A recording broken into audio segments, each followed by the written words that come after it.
Kalau kita lapar mungkin ada triggernya. Iya, iya. Ya peroncongan. Cuman kalau kebodohan dalam otak apa triggernya? Kita mau nyalakan siapa? Mau nyalain Kementerian Pendidikan? Ngasih tanggal libur? Kan nggak mungkin. Oh, udah besar-besar. Jadi harus diutus anak-anak akuntansi Enjen Boleh. untuk audit pemerintah langsung tuh. Assalamualaikum warahmatullahi wabarakatuh. Waalaikumsalam. Assalamualaikum warahmatullahi wabarakatuh. Pelaksanaan MBG di Indonesia sejauh ini selama 2 tahun sejak awal pendiriannya, sejak awal pelaksanaannya pada tahun 2024 telah menimbulkan banyak sekali polemik di antara masyarakat, baik itu bagi akademisi, bagi masyarakat, dan bahkan bagi para tata ahli hukum negara. Pelaksanaan MBG memakan banyak sekali anggaran negara. Betul. Sejauh ini telah kita ketahui dana anggaran yang dipakai untuk program MBG adalah sebesar 71 juta. Ini merupakan dana yang sangat besar sekali, sebab implikasi terhadap penggunaan dana besar ini sangat mempengaruhi dunia pendidikan. Dana pendidikan dipotong, kampus-kampus harus melakukan efisiensi, dan juga program-program dan sarana publik seperti perpustakaan yang sangat menunjang pendidikan terpaksa harus tutup, bahkan operasional menjadi sangat terganggu akibat prioritas dari program MBG ini. Di sisi lain, terhadap ekonomi, program MBG memberikan dampak yang buruk juga terhadap ekonomi. PHK massal terhadap karyawan-karyawan dan ASN negara itu sangat mempengaruhi pendapatan dan jumlah lapangan kerja di Indonesia. Betul. Di sisi lain, banyak yang membela bahwa program MBG memberikan peluang lapangan pekerjaan yang baru gitu ya. Padahal secara fakta, pengelolaan MBG justru tidak diberikan kepada masyarakat dan lembaga-lembaga dapur publik. Tetapi justru yang terlibat di sini adalah instansi-instansi negara yang seharusnya tidak berkaitan sama sekali dengan hal ini. Yang sudah maklum kita ketahui seperti Polri dan TNI. Nah, di sini kira-kira bagaimana implikasi dari pelaksanaan MBG yang sedang dilaksanakan ini yang telah mencapai 62 juta penerima dengan target 85 juta penerima. Sedangkan institusi pendidikan sudah sekarat karena implikasi pendanaan dan sebagainya yang dikurangi akibat prioritas MBG. Di sini kita akan membahas bersama mahasiswa yang sudah ada di depan kita ini. Dari saya sendiri, Muhammad Fatan Koriba, selaku moderator yang akan membimbing jalannya diskusi menarik sore hari ini. Dan dengan siapa sore hari ini? Halo semuanya. Halo Mas Fatan, Mas Algani. Perkenalkan saya Dimas Eka Maulana. Oke, Mas Dika ini dari mana, Mas? Saya dari jurusan TIK, prodi saya TI, cuman sekarang saya lagi menjadi narasumber ini sebagai perwakilan kerohanian dari Badan Eksekutif Mahasiswa periode 2020. Oke, jadi dari BEM nih, teman kita dari BEM saat ini sudah hadir bersama kita. Sangat menarik sekali sahabat. Kemudian dari Mas siapa lagi? Satu lagi? Halo semua, nama saya Priya Sulaiman. Saya selaku mahasiswa dari jurusan akuntansi Politeknik Jakarta, jurusan akuntansi, dan saya perwakilan dari teman-teman jurusan akuntansi dan himpunan mahasiswa jurusan akuntansi dan juga Departemen Sosial Politik HMJA Kabinet Ilmu Cipta 2026. Ini akan menarik sekali karena pasti nanti pembahasan kita akan sangat berkaitan tentang merespon sebagai mahasiswa beragama yang menerapkan sila pertama yang ketuhanan yang Maha Esa. Dan juga di sini kita bersama para ahli ahli politik bahasa di sini. Dengan Departemen Politiknya, Ketua Departemen Sosial dan politik ya. Di sini pasti akan sangat menarik dan sangat relevan sekali pembahasannya. Nah, kan gimana pembahasan kali ini ditonton terus ya teman-teman. Baik, kalau gitu udah mungkin kita sambil basa-basi dulu kali ya. Dari abang-abang kabar hari ini gimana? Sehat? Alhamdulillah, kabar saya sehat. Mungkin tadi ketika perjalanan agak sedikit hektik, macet mungkin Jakarta ya. Tahu kalau Jakarta sekarang kalau macet. Mungkin gimana Mas juga? Alhamdulillah kalau dari kondisi baik memang hari lumayan banyak yang juga dan alhamdulillah bisa bersama sama teman-teman semua. Dan setuju Jakarta memang macet, Depok juga sama saya. Insyaallah. Kacau. Parah. Iya. Tuh didengarkan pemerintah. Tetap kemacetan dan mahasiswa kesulitan betul ya. Jalannya bolong-bolong. Iya, betul banget. Sejauh ini kemarin IP sudah keluar, nah, pasti menarik nih IP nya. IP teman-teman gimana nih sejauh ini? Dari masing-masing. Oke, IP semester kemarin semester 4 nih emang banyak orang bilang sulit ya. Gimana nih? Iya, jujur sulit banget. Tapi ya apapun yang keluar sudah kerja keras satu semester ini kan. Iya, betul. Dan udah mau terima naik mau turun dan bisa dibilang masih standar aman sih. Tapi ya mungkin sedikit tapi tetap harus terima aja sih.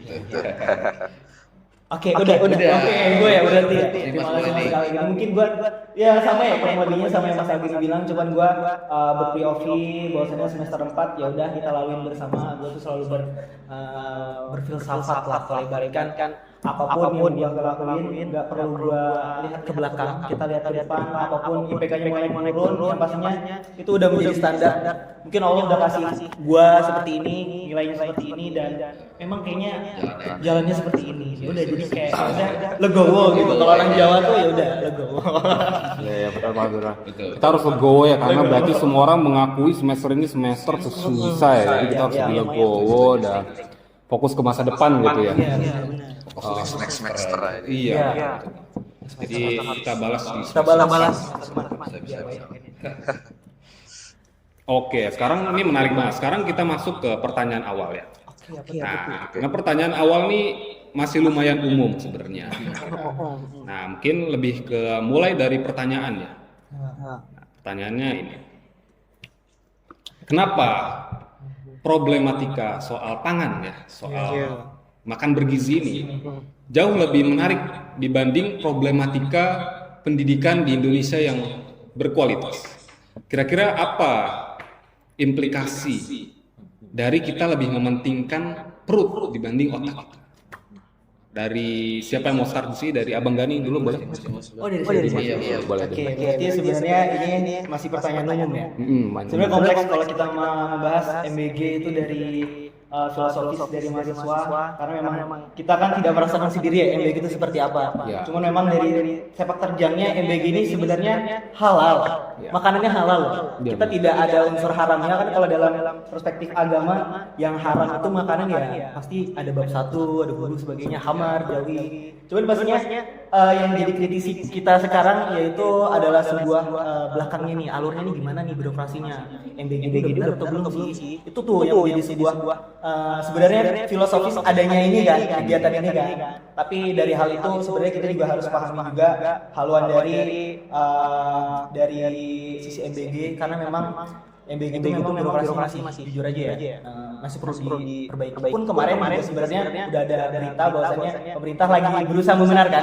Cuma kita nggak tahu nih lebih lanjutnya apakah ini sudah terrealisasi dengan benar atau tidaknya, gitu sih. Oke. Dari Mas Gani Kalau dari soal isu ini. pertanyaan bagaimana MBG dengan pendidikan sebenarnya itu dua hal yang digabungkan sih. Karena dalam kampanye presiden kita pada saat ingin menjabat sebagai presiden, mereka tuh menaruh pendidikan itu di prioritas. Tapi saat terpilih itu menjadi kedua, dan ternyata yang dimaksudkan pendidikan yang masyarakat melihat bahwa mereka tuh menggabungkan MBG ini dengan suatu pendidikan. Jadi mereka memberikan kepada teman-teman adik kita yang sekolah supaya yang Presiden kita selalu bilang mencegah stunting, gitu. Tetapi ya kita lihat juga kenapa sih pemerintah mikir, mungkin tadi Mas nanya kenapa sih kita harus memikirkan perut ya.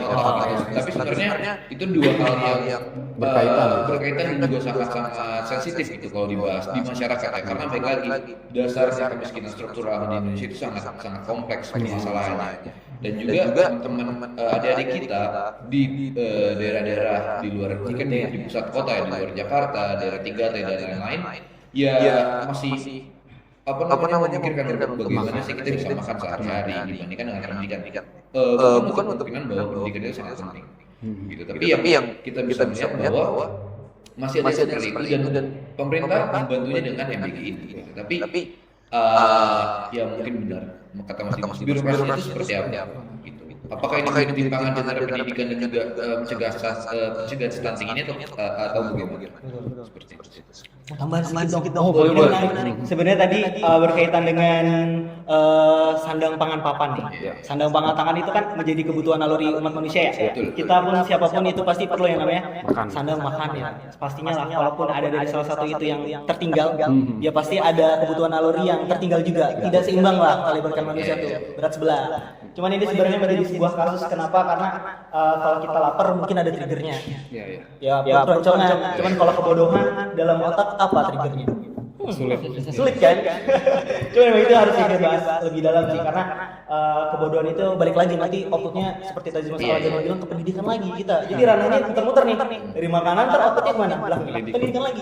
Jadi hal yang harus kita lebih tekankan sebenarnya ya bagaimana nanti pemerintah itu juga harus melek juga dengan pendidikan karena itu prioritas utama loh karena dalam perspektif agama khususnya agama Islam itu tuh memang memprioritaskan hierarki pertama tuh di pendidikan. Bagaimana kan pendidikan itu kan bisa menjadi sebuah ladang ilmu gali informasi dan yang pastinya akan lebih apa ya? Mungkin kita akan lebih kompleks di dalam pendidikan itu begitu. Menarik. Menarik. Jadi kesimpulan dari pertanyaan pertama ini, jadi pemerintah seperti terjebak ya dalam dilema apakah pendidikan dulu atau makanan dulu. Karena kalau kita pendidikan dulu, tapi masyarakat di desa masih keroncongan, kan nggak bisa fokus ke pendidikan ya. Tapi kalau misalnya kita lihat faktanya, pemerintah merasa dengan memberikan MBG itu juga mendukung pendidikan ya. Apalagi targetnya tuh anak-anak sekolah. Mungkin yang perlu diperhatikan adalah implikasi lain seperti penghematan di lembaga-lembaga pendidikan itu mungkin harus lebih diperhatikan pemerintah. Dicari solusinya supaya MBG bisa berjalan, tapi anggaran pendidikan, anggaran lembaga pendidikan dan sarana-sarana sosial untuk menunjang pendidikan itu nggak dipotong juga gitu ya. Karena pastinya kita membutuhkan dana pendidikan juga, perpus perpustakaan yang tetap terbuka kayak gitu. Menarik banget abang-abang. Iya sih. Jadi gitu ya, masih terjebak dalam dilema gitu ya. Karena kita melihat juga ideologi yang kita pakai sih di negara kita. Mungkin tadi masnya moderator kita Mas Fatan bilang bahwasannya kita masih menganut Pancasila. Cuman kalau melihat dari segi sistem, kalau kita melihatnya secara kritis ya, sebagai mahasiswa itu akan menjadi sebuah dilema nih. Kayak, ini kan kita demokrasi, tapi kok sistemnya kok bukan demokrasi gitu. Mungkin agak kapital sekarang. Itu sih keuntungan benefit. Karena yang kita lihat bahwasannya yang sekarang lagi naik pun ya berdasarkan benefit dong. Pastinya ada untungnya kan. Nih gue nih nyalon nih jadi capres. Contohnya pasti ada dong kayak bagi-bagi hasilnya. Nah, itu tuh yang sebenarnya masih diwajarkan di negeri sekarang. Itu praktiknya rahasia umum. Dan itu terang-terangan loh yang gue suka sebenarnya terang-terangan. Dan kita sebagai manusia kayak dibodohi. Nah itu sih jadi poin-poin juga. Ya, menarik. Kita lanjut ke pertanyaan kedua. Pertanyaan kedua ini juga menarik. Kalau misalnya dana MBG ini merugikan pendidikan ya, kita udah ngerasain dampaknya dipotong-potong. Mungkin seharusnya gimana nih? Mungkin pengalokasian dana MBG ini harusnya dari mana nih? Selain dari dana pendidikan, supaya dana pendidikan ini nggak terinterupsi gitu ya, biar nggak dipotong gitu. Harusnya dari mana? Kalau menurut abang sama ini? Dari abang dulu. Oke, kalau dari menurut saya, sebenarnya baik lagi. Kita mungkin saya tarik dari pertanyaan pertama karena ada hubungannya dengan klien ini. Jadi Mas Dimas bilang bahwa kalau misalnya perut kosong kita, jadi selama MBG berjalan ini ada dua pemikiran bahwa perut kosong itu bisa mikir atau kalau misalnya kita punya otak, kita nggak punya pemikiran juga kita nggak bisa makan. Jadi menurut saya pribadi simpelnya kita bisa mikir, ibaratnya kita bisa pintar, kita juga bisa mikir bagaimana cara kita makan. Jadi ini kenapa banyak masyarakat berpikir bahwa pendidikan masih sangat penting gitu.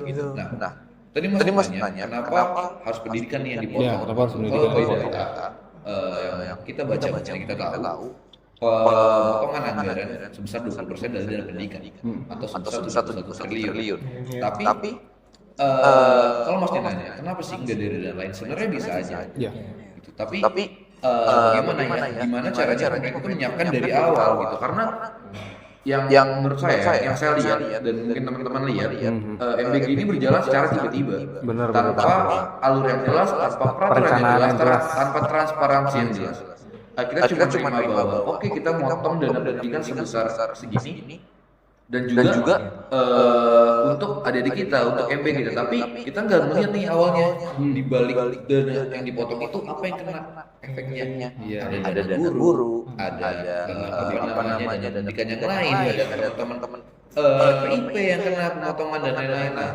Hal-hal seperti itu yang memang baru kita ketahui setelah program ini berjalan dan memancing kemarahan dari teman-teman mahasiswa maupun teman-teman masyarakat seperti itu yang bisa mengkritisi dari program ini.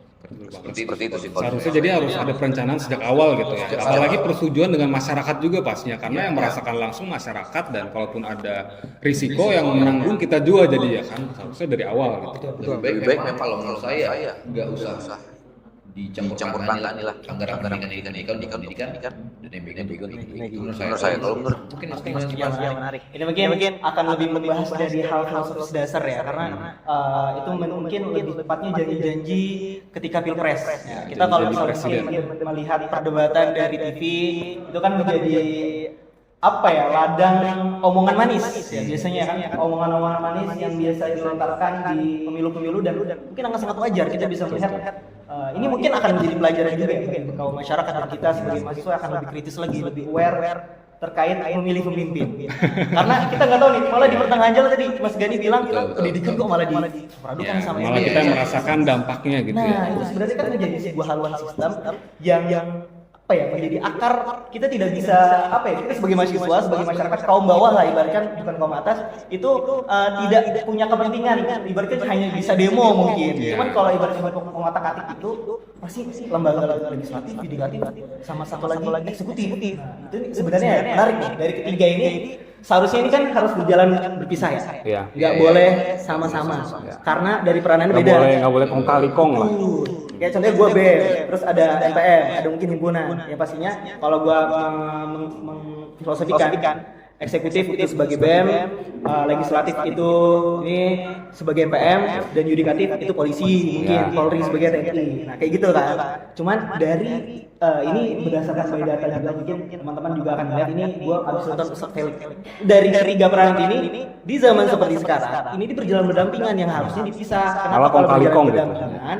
Makanya kayak dicampur adukan nih, jadi kayak atasannya bilang gini harus kita ikutin. Nah itu sih sebenarnya poinnya, kayak dasarnya memang sistem ini sudah bobrok, tinggal bagaimana kita siap bereformasi dan berevolusi. Ya ini sangat kritis banget ya ketika lembaga yang seharusnya terpisah gitu ya, apalagi terpisah dan saling menjaga satu sama lain, saling mengawasi gitu ya. Ibarat fungsi MPM mengawasi tiap organisasi dan BEM gitu ya. Tapi ini malah kong kali kong gitu. Jadi nggak bisa berjalan dengan baik gitu, karena nggak ada yang mengawasi lagi selain mereka, dan mereka malah kong kali kong gitu. Iya. Jadi begitu. Dalam aspek keagamaan ya betul. Pun kalau kita berbicara terkait aspek keagamaan ini akan lebih kompleks, karena ketika kita bicara seorang pemimpin itu seharusnya yang dipegang janji-janjinya dong Mas. Ya betul dong. Kalau pemimpin tidak bisa memberikan sebuah eksekusinya dengan baik atau janji-janji manis, bisa disebut apa? Tidak amanah. Tidak amanah. Kemana tujuannya nanti? Outputnya ke neraka. Simpel banget gitu kan. Sudah gitu, semua pertanggungjawaban kita nanti akan dihasilkan oleh Gusti Allah. Oke, break dulu. Kita lanjut pertanyaannya, kita break dulu. Oke, siap. Oke, ini menarik banget pertanyaan yang udah kita bahas, pembahasannya udah berlanjut tadi. Sekarang kita masuk ke pertanyaan 3. Nah, pertanyaan 3 ini menarik gini. Selama pelaksanaan MBG sudah tertangkap ya Ketua Pelaksana MBG Dadan Hindayat. Tertangkap dalam tuduhan korupsi pelaksanaan MBG. Nah, di sini pertanyaannya, apakah dengan ditangkapnya Ketua MBG ini akan membuat pelaksanaan MBG ke depannya bersih dari korupsi dan lebih teratur? Apakah terjamin? Nah, boleh sekarang kita minta pendapatnya dari, gimana sih pendapat dari teman-teman nih? Dari Mas Dimas dulu boleh? Ini sebenarnya akan lebih teknis lagi pemahamannya. Tadi mungkin kita sudah bercerita terkait GBH-nya, mungkin MBG itu seperti apa. Ini mungkin akan lebih mengarah ke sistemnya ya. Arahnya ini orangnya langsung, SDM-nya nih, ketuanya lah. Ketuanya langsung nih, ketua MBG. Kalau ibaratkan ketua berarti dia punya birokrasi yang ibaratkan dia tuh cukup untuk bilang kalau ini jalan kita jalan, kalau ini stop dong, betul kan? Cuman memang kalau melihat dari hal ini kita udah ganti 3 nih, setahu saya ya. Ganti 3 kali. Ketua MBG. Yang kemarin mungkin siapa tadi masnya? Dadan Hindayat udah ketangkep. Ini yang kedua Bu Nani itu udah mengundurkan diri. Dan yang ketiga sekarang yang terbaru lagi ya. Bu Nani karena tertekan katanya dari publik ya. Tapi memang sih kesehatan juga. Cuman kalau melihat dari background Bu Nini juga akan lebih kompleks nih, karena memang backgroundnya bukan memang sebagai orang yang paham gizi lah. Karena ya polemiknya banyak. Politik, janji politik. Sebenarnya apa ya, untuk mengganti pemain ini sebenarnya banyak teman-teman. gimana ya kalau Jadi melihat nggak menjamin gitu ya? Nggak menjamin. Nggak menjamin perbaikan sistem. Nggak menjamin karena Kenapa? Why-nya kenapa? Karena memang sebenarnya mereka tuh hanya sebagai, kalau ibaratkan pemain, gua sebagai ini ya, orang yang di belakang nih, ibaratkan sebagai orang pengendalinya tuh masih pemain nih, kartu-kartunya begini. Kalau ibaratkan catur ya udah mainin dulu di sini. Tinggal itu pemain aja. Kalau si saudaranya tidak baik lagi, sudah banyak isu-isu yang menurut dia kayaknya udah nggak kompeten anak, lagi pemain. Itu aja sebenarnya, tinggal bagaimana ini menerusi. Karena memang kalau berbicara terkait output besarnya dari MBG akan lebih kompleks karena memang tidak cukup lah kalau ibaratkan untuk mengganti pemain aja, tapi akan lebih aware lagi mungkin tadi seperti yang kita bahas di awal, birokrasinya mungkin kita lebih benarkan lagi seperti apa, karena memang mungkin ya oke, ini program awal, tapi di balik program awal itu kan kita butuh yang namanya dana masyarakat loh. Gua udah bayar, udah bayar pajak, ya gua udah alhamdulillah sebagai mahasiswa dapat pajak lah, tapi ibaratkan pajak itu sebagai gua nih ngasih, tapi bermanfaatnya apa? Nah, itu mempertanyakan apa sih imbal balik dari kita udah bayar pajak rutin. Kalau pajaknya dibuat hal seperti itu dan memang menjadi malah unsurnya korupsi nantinya, mengecewakan. Akan lebih sangat mengecewakan. Pun gue nih bayar pajak akan dipertanggungjawabkan dong dari Allah pastinya. Betul dong. Berat sih. Berat. Akan lebih kompleks. Gitu. Oke. Dari Mas Gani. Kalau dari saya terkait ketangkapnya si kepala BGN dari yang pertama dan diganti 3 kali. Kalau pandangan mungkin dari saya dan juga masyarakat lain mungkin yang saya lihat dari sosial media, dari Instagram, Twitter dan lain-lain, ini salah satu, kalau dibilang suatu keanehan sih, suatu kesalahan yang sangat fatal dari program itu, karena balik lagi ini program terbesar yang mengeluarkan dana sangat besar dari presiden kita yang baru berjalan hampir 2 tahun, tetapi program yang sudah dikritisi dari awalnya dari awal pelaksanaan kampanyenya dan sampai pelaksanaan dikritisi dari awal sampai sekarang, ternyata bener aja gitu, ada fraudnya gitu, ada suatu korupsi di situ. Kepalanya ibaratnya itu orang yang dipercaya menjalankan program ini oleh presiden tapi melakukan korupsi. Nah, hal itu yang membuat masyarakat tuh makin geram lagi tentunya. Kayak gak mungkin lah kita bisa percaya sama, ibaratnya kita udah kesal sama suatu orang, tapi orang itu malah berulang. Ibaratnya kita kesal sama sekumpulan orang, tapi sekumpulan itu malah pakai berulang. Itu kan suatu hal yang sangat janggal dan itu sangat memantik amarah. Yang kedua, diganti kemarin sama Bu Nani. Alat kesehatan, oke, diganti nggak begitu lama, diganti lagi dengan yang sekarang. Kita melihatnya, kalau saya melihatnya ini suatu permainan benar, kayak suatu permainan aja. Permainan gitu ya. Iya, dan juga ya udah dananya dikorupsi tuh sedemikian rupa dan juga tidak ada transparansi yang lebih oke lagi kepada masyarakat. Tiba-tiba udah korupsi aja. Nah, terkait sistem MBG-nya seperti apa? Saya setuju kalau misalnya pergantian kepala ini tidak bisa merubah dari sistematika di dalam itu lebih baik. Belum menjamin. Belum menjamin karena yang terbaru kita nggak tahu kinerjanya seperti apa, entah nauzubillah bisa dia korupsi lagi, ya kan? Kita nggak tahu gitu. Dan itu mungkin yang pertama, oke, itu ketahuan, kita nggak tahu yang di belakangnya seperti apa. Itu baru kepalanya sudah ketahuan. Kita nggak tahu anak-anaknya seperti apa. Kita nggak tahu karyawannya, sorry to say, kita nggak tahu bawa-bawanya seperti apa. Bagi dengan posisinya sebagai pemimpin pasti sangat menjadi contoh buat bawahannya. Dan mengganti pemimpin cukup, tapi seharusnya mengganti juga bawahan-bawahan dari pemimpin sebelumnya yang pasti nggak mungkin nggak terlibat gitu. Pasti terlibat juga bawahannya itu yang kita nggak tahu siapa. Dan di Indonesia sendiri kalau kita melihat track back belakangan, maksudnya beberapa kasus di belakang, ya mungkin dari kita kecil sampai kita sekarang, kalau melihat kepala-kepala yang ditangkap, korupsi dan lain-lain, ya mungkin orang tua kita sudah ngomong kalau itu udah ada yang mainin sebenarnya. Mereka tuh hanya korban dan lain-lainnya. Itulah sistematika yang paling buruk yang ada di Indonesia sampai sekarang. Kayak gitu sih. Mungkin pertanyaan sekarang, siapa di balik semua ini yang memainkan semua pemimpin kita ini ya? Ada yang lebih besar daripada pemimpin kepala BGN dan pengganti-penggantinya yang mungkin hanya pion. Betul. Dari barat, dari asing. Antek asing. Itu sebuah statement buzzer aja sepertinya. Menarik. Good conclusion dong. Ini mungkin akan lebih seru nih terkait hadis sih. Ini tadi gimana ada kaitannya dengan hadisnya yang relevan? Dari ini kan program kerjanya Prabowo yang terbesar mungkin dari MBG ini. Cuman bagaimana nanti pandangannya ini akan lebih ke hadis nih.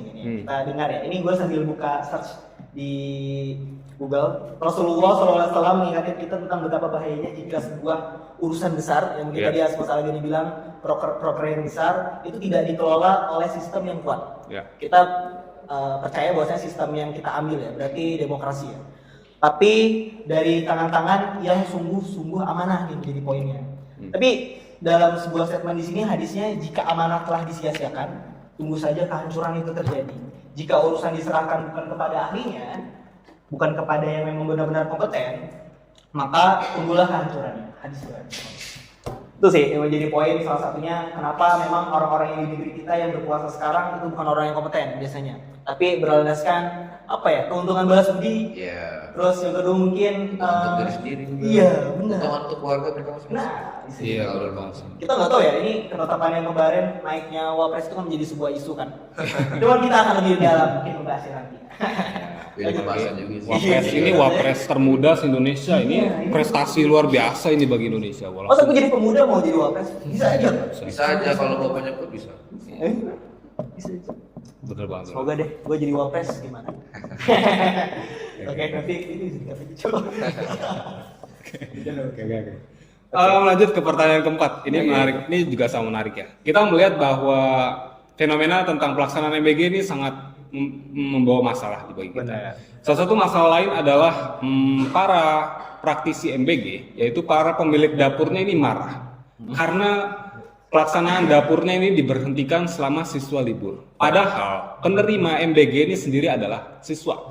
Gimana jika siswa libur tapi kepala-kepala dapur MBG ini ingin dapur tetap berjalan? Pertanyaannya siapa yang akan menerima makanan tersebut? Nah, di sini menjadi sebuah fenomena di mana MBG yang seharusnya itu untuk pemenuhan gizi diubah nilainya menjadi komersialisasi program pemerintah.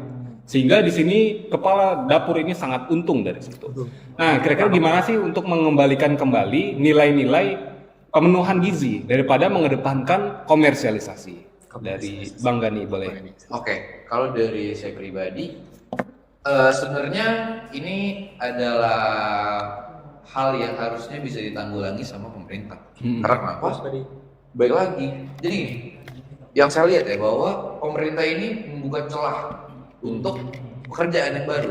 Itu bagus sebenarnya. Tapi baik lagi, fokusan awal MBG adalah pemenuhan gizi. Anak-anak pemenuhan gizi untuk mencegah stunting. Tetapi di balik itu, oke, kita bisa melihat sisi positifnya seperti apa? Adanya lapangan pekerjaan yang baru dan juga banyaknya SPPG yang dikelola oleh institusi, oleh seseorang dan lain-lain supaya mereka mendapatkan keuntungan dan lain-lain. Gitu. Nah, kalau kita lihat, mungkin yang saya tahu ya, ada beberapa hal yang tidak seharusnya dikeluarkan segitu, tetapi dari datanya dikeluarkan segitu. Padahal dananya untuk operasional SPPG dan lain-lain. Nah, kalau misalnya orang-orang pada teriak SPPG ini ditutup karena libur dan orang yang melakukan operasional itu marah, ya itu MBG seperti itu. Gitu. MBG itu seperti itu. Gimana sistemnya? Yang gimana? Kalian nggak usah teriak ke masyarakat dan lain-lain. Ya udah tanya aja sama siapa yang menyediakan hal itu, siapa yang mempersiapkan hal itu. Berarti kalau kita lihat ya, sebenarnya kalau kita lihat kompleksitas dari semua yang kita bahas tadi, kesiapan sistem dan lain-lain, itu semua belum siap. Belum siap sistem sama sekali. Karena apa? Oke, membuka peluang satu pekerjaan lapangan pekerjaan baru. Tetapi saat itu di-cut, pemerintah itu nggak bisa menanggulangi itu. Orang yang mengelola nggak bisa menanggulangi itu sama sekali. Yang ada apa? Karyawannya pada teriak. Kita mau nyalakan siapa? Mau nyalain Kementerian Pendidikan? Ngasih tanggal libur? Kan nggak mungkin. Nah, itu sistemnya parah tuh di situ. Itu jadi pemerintah benar banget, pemerintah harus segera menyiapkan solusi nih untuk perbaikan sistem pemerintah sendiri nih supaya bisa menanggulangi karyawan-karyawan yang demo minta dilanjutin padahal siswa lagi libur, nggak relevan banget demo kayak gitu. Itu kita teman-teman akuntansi nyebutnya audit besar-besaran. Audit besar-besaran. Jadi harus diutus anak-anak akuntansi agent untuk audit pemerintah langsung tuh. Itu jadi project based learning yang bagus banget tuh. Oke. Siap.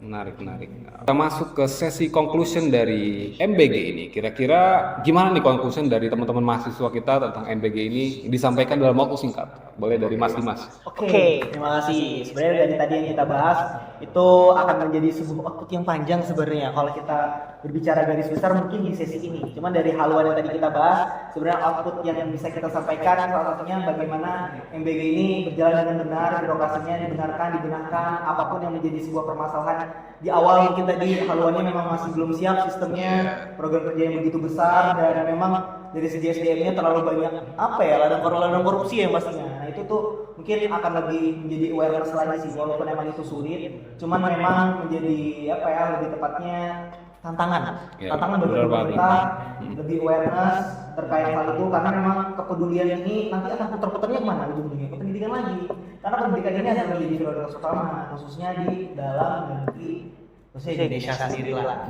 Pun output besarnya dari hal ini juga bagaimana nanti kalau kita berbicara dapat makan nih, gue udah dapat makan tadi kan gue bilang sana apa kalau kita udah dapat itu semua kita berpikir kritisnya tidak ada nih. Benar. Nah itu menjadi sebuah haluan sih kalau misalnya nanti kita mau capai 2045 yang katanya Indonesia emas itu kalau misalnya memang MBG ini selalu masih belum dibenarkan itu akan menjadi sebuah dinamik karena kita percaya bahwasannya hal-hal yang memang salah belum dibenarkan yang malah akan menjadi sebuah perang bagi negara itu sendiri bagi generasi-generasi yang mungkin akan nanti menjabat sebagai 2045 ini ya karena kita semua generasi ya kita semua generasi baru kita semua nanti akan menjadi sebuah pemimpin tinggal bagaimana nanti kita bertanggung jawab apa yang ada cuman apa yang jadi poinnya sebenarnya kita lebih aware lagi terhadap pemimpin-pemimpin kita calon pemimpin baru berikutnya lebih tekanin lagi gue.